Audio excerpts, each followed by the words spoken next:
வணக்கம். வாங்க அஸ்ட்ரோ. உடலும் உயிரும். இந்த புத்தாண்டு நம்மளுடைய உடலுக்கும் உயிருக்கும் என்ன சூழ்நிலையை உருவாக்கப் போகிறது என்பதை நாம் காண்போம். இந்த கிரக நிலைகள் எல்லாம் நம்மளுடைய உடலையும் உயிரையும் உயிராகவும் உடலாகவும் லக்னமாக இருப்பதை உடலாகவும் அந்த லக்ன அதிபதி எங்கே சென்றார் என்பதை வெளித்தோற்ற பழக்க வழக்கங்களில் நாம் காணுகின்ற முறையையும் அதனுடைய நட்சத்திர புள்ளி, அதாவது உயிர் உருவான புள்ளியின் பகுதி நட்சத்திரம் அமைகிறது, அதுதான் நமக்கு உயிராக அமைகிறது.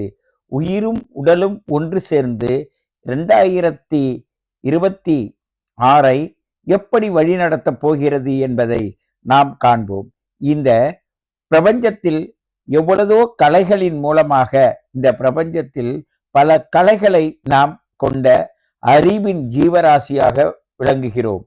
அன்பாலையும் அறிவாலையும் சிரிப்பாலையும் சிந்தனையாலையும் நாம் வாழ்வதற்கு 2026 மிக சிறப்பாக செயல்படும் என்பதை நாம் நன்கு உணர முடிகிறது.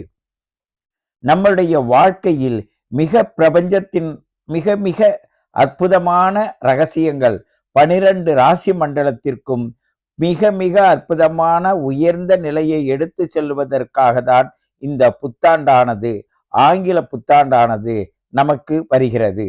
இந்த புத்தாண்டின் மூலம் மேஷம், ரிஷபம், மிதுனம், கடகம், சிம்மம், கன்னி, துலாம், விருச்சிகம், தனுசு, மகர, கும்பம், மீனம் போன்ற 12 ராசிகளும் நம் உடலில் உள்ள 12 அங்கங்களாக இருந்து நம்மை பஞ்சபூதங்களின் மூலமாக நம்மை வழி நடத்துகிறது. அப்படிப்பட்ட இந்த நேரத்தில் நம்மளுடைய ஒவ்வொருவருடைய ஜாதகத்தையும் அவரவர் பிறந்த date of birth, time of birth, place of birth கொடுத்து உங்களுடைய வாழ்க்கையின் தரத்தை 2026 எப்படி வழி நடத்தப் போகிறது என்பதை நீங்கள் கேட்டு தெரிந்து கொள்ளுங்கள். உங்களுக்காக பல உன்னதமான கருத்துக்கள் காத்திருக்கிறது.